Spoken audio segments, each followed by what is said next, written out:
Alô pessoal, mais um vídeo no canal Vene Casagrande. Chegou o grande dia, o primeiro jogo da Recopa Sul-Americana entre Lanús e Flamengo. Eu avisei a vocês que o jogo não tinha nenhum risco de ser adiado e não será adiado pela Conmebol por conta da situação política envolvendo a Argentina. Muitos torcedores ficaram com esse receio, me mandaram mensagens e eu já havia dito no último vídeo que isso não iria acontecer.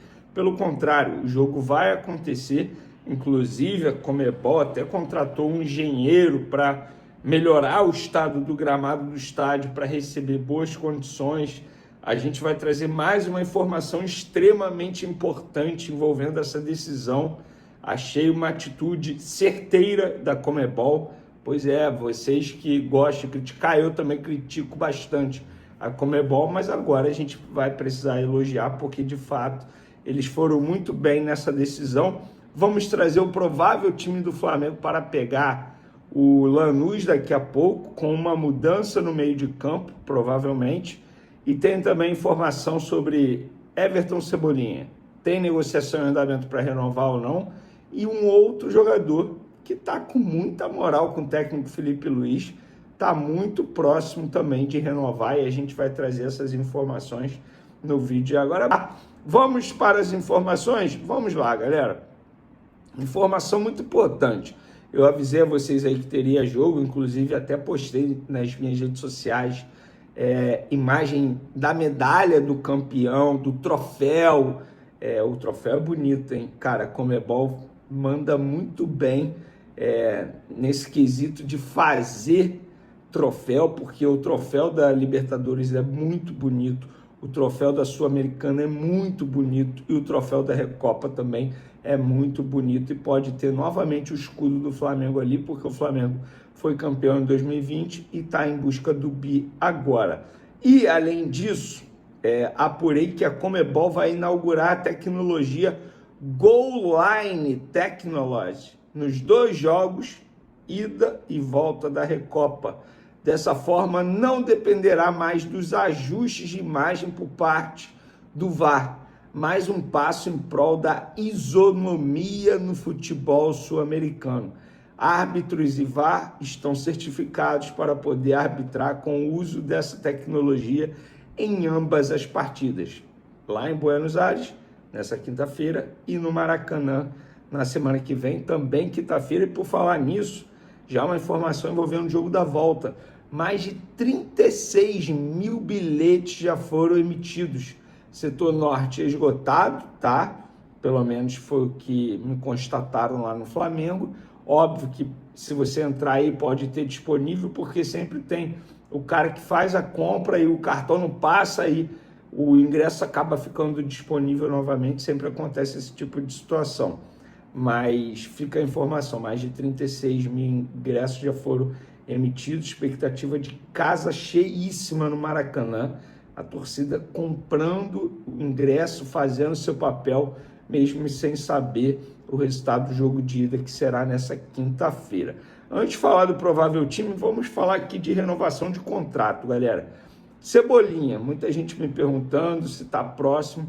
Eu vou trazer atualização sobre isso, e eu vou até botar aqui na conversa com a pessoa. Eu perguntei, procede que o Flamengo está muito próximo de renovar com Cebolinha, que ele aceitou os termos para renovação de contrato com o Flamengo até o fim de 2028? O Juliano Bertolucci, principal empresário dele, respondeu não. E aí eu perguntei, mas tem negociação já? Ele respondeu não, Vene. Então, trazendo aí a informação com o principal empresário do Everton Cebolinha. Não tem nada encaminhado, não tem nem sequer uma negociação em andamento. Lá no Flamengo, o que me passaram, tem uma negociação que está muito próximo de ser concretizada, que é com Everton Araújo, uma renovação de contrato. Mas, Vene, ele tem contrato até 2028. E o Cebolinha ele tem contrato até dezembro desse ano. A partir do meio do ano ele pode assinar um pré-contrato. O Everton Araújo tem contrato até 2028. Contrato longo. Por que o Flamengo está negociando? Porque o jogador, tal como disse Felipe Luiz na última entrevista coletiva, recebeu muitas propostas. Uma delas foi até do Grêmio, bem forte, inclusive. O Flamengo não negociou e agora vai dar uma valorização salarial a esse jogador. Pelo menos a conversa está caminhando para esse lado, para esse sentido. E muita gente me perguntou também sobre o Wallace, continua na mesma, ele está fora da lista de relacionados, segundo o Flamengo, por conta de dores musculares, e não por conta da negociação com o Red Bull Bragantino, até porque ele estava sendo relacionado normalmente, tá? Então, é isso, gente, não mudou nada. Se o Bragantino fizer aquilo que havia acordado com o Flamengo, quando o jogador se despediu ainda naquele jogo do Campeonato Carioca, tudo certo, mas o Bragantino em nenhum momento voltou atrás da decisão de mudar o que havia combinado depois de apertar a mão do Flamengo, falar, beleza, mas o jogador se despediu. No Flamengo, o entendimento que o jogador tomou essa decisão porque ele quis, foi uma atitude dele, porque ele não foi liberado pelo Flamengo em nenhum momento, na ocasião, para poder fazer aquele tipo de discurso de despedida como ele teve na frente das câmeras. Vamos falar agora do provável time do Flamengo para pegar o Lanús daqui a pouco. Rossi, Varela, Léo Ortiz, Léo Pereira, Alexandro, Pulgar, Everton Araújo e Arrascaeta. Paquetá ou Carrascal, Cebolinha e Pedro. Esse aí é o provável time do Flamengo para pegar o Lanús. Nossa, Vene, mas o Paquetá estava atuando de segundo volante. Por que ele vai botar o Paquetá mais adiantado? Eu expliquei no último vídeo. É um entendimento do Felipe Luiz. Lembrando, o Felipe Luiz é um cara que só confirma a escalação na pré-eleição. E, pelo que eu sei, a pré-eleição do jogo de hoje vai ser no estádio. Então, fica inviável eu, como jornalista, cravar que essa vai ser a escalação. Seria leviano da minha parte. Eu estaria ludibriando você, torcedor, estaria mentindo para você, torcedor. É por isso que eu estou destacando a provável escalação, porque até onde eu soube, o Felipe Luiz e sua comissão técnica estavam planejando colocar o Everton Araújo e o Pulgar, dois volantes com mais características defensivas por conta do estilo de jogo do Lanús dentro da sua casa. No entendimento deles, o Lanús tem características bem diferentes atuando em casa e atuando fora de casa. De verdade é isso, tá?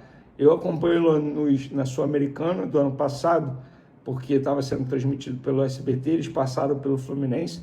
Na final, jogo único, confesso que eu esperava que fosse da Atlético Mineiro. Em um jogo muito ruim, o Lanús acabou sendo campeão. Então, eu penso o seguinte, tá? O Lanús ele vai fazer um jogo para sair vivo da Argentina e buscar o título dele no Maracanã, segurando muito o jogo. E aí o Felipe Luiz está ciente disso. Diz aí, torcedor, gostou das informações? Palpite para hoje. 2-1 Flamengo. E vocês, o que vocês acham? Fui! Sobre a situação do Igor Jesus, porque ontem eu estava no hotel do Flamengo, já à noite, já conversando com pessoas do departamento de futebol, e eu perguntei para essas pessoas como é que o Flamengo vai fazer nessa falta do centroavante. Eu falei, olha, o Flamengo está precisando contratar um centroavante quase que urgente, porque de ofício o Flamengo só tem o Pedro, né? Tinha o Juninho foi embora para o México, então centroavante de ofício, hoje o Flamengo tem apenas o Pedro. E eu falei, olha, o Flamengo precisa se mobilizar, o Flamengo precisa se mexer, precisa buscar esse jogador, contratar esse reforço o quanto antes. E eu perguntei para essa pessoa sobre o Igor Jesus. Eu falei, vem cá, como é que funcionou esse contato entre vocês e o Igor Jesus e qual foi a resposta que o Igor Jesus deu para o Flamengo? E a pessoa me disse assim, a resposta foi sim, até porque quem procurou o Flamengo, quem sondou o Flamengo foi o Igor Jesus. A informação que a gente pôde receber ontem lá no hotel do Flamengo é justamente essa, que o Flamengo, que foi o Igor Jesus quem fez uma sondagem ao Flamengo para entender se o Flamengo teria ou não interesse de contratá-lo. E aí o Flamengo, a pessoa não me deu muitos detalhes da resposta do Flamengo, mas se o jogador procura o clube, obviamente ele já disse sim para a possibilidade de jogar naquele clube. Obviamente ele já deu o sim para poder jogar no Mengão. Agora depende do movimento que o Flamengo for fazer, ou da facilidade ou da dificuldade deste movimento para trazer o Igor Jesus. Eu queria saber a sua opinião. Se você fosse o José Boto, se você fosse diretor de futebol do Flamengo, você contrataria o Igor Jesus? Você traria o Igor Jesus? Você reforçaria o ataque do Flamengo contratando o Igor Jesus? Como a gente vem falando aqui, um jogador jovem, tem 24 anos, está dentro daquele parâmetro que o BAP falou sobre ser comprado. 20 milhões de euros é mais ou menos a avaliação dele, e eu queria saber a sua opinião. Atacante do Liverpool, Darwin Núñez, pode virar o camisa 9 do Flamengo? Vários setoristas rubro-negros têm afirmado que o clube já iniciou tratativas com o uruguaio e também com o Al Hilal. A situação do Darwin Núñez por lá é bem complicada. Ele acabou excluído do Campeonato Saudita depois da chegada do Karim Benzema. O Darwin Núñez ficou tão incomodado que fez 2 gols em um jogo recente da Champions Asiática e na comemoração dos gols resolveu encarar o dono do Al Hilal, que estava lá no estádio. A situação ficou ainda mais complicada para ele e é natural que o Darwin Núñez acabe saindo. Até porque, se ficar no Al Hilal, sua preparação para a Copa do Mundo pela seleção uruguaia vai ser toda prejudicada.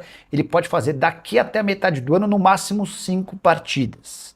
Então, pro Darwin Núñez, uma saída seria interessante. Restam pouquíssimos mercados abertos. Futebol brasileiro e a Major League Soccer nos Estados Unidos talvez fossem as 2 melhores alternativas. E segundo informações dos setoristas, o Fly está disposto a contratá-lo por empréstimo com opção de compra, mas precisaria da ajuda do Al Hilal com o pagamento dos salários do atleta. Isso porque Darwin Núñez recebe, na Arábia Saudita, 8 milhões de reais por mês. A ideia do Fly seria pagar cerca de 30% dos vencimentos do jogador.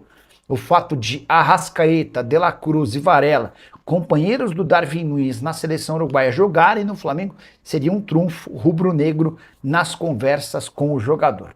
Operação das mais complicadas, ele havia sido comprado do Liverpool por 53 milhões de euros. De qualquer forma, é mais uma tentativa rubro-negra na busca por um camisa 9. Se o Darwin Núñez for contratado, o Flamengo vai estar fechando com um dos principais centroavantes do mundo. Darwin Núñez é muito acima da média. O que ele fez com a camisa do Liverpool só comprova isso. E você, acredita nessa possibilidade? O que pensa de Darwin Núñez jogando no rubro-negro? Já usa o espaço para comentário e para opinar. Só não esquece de deixar like e de se inscrever no canal. A gente se encontra assim que surgir notícia.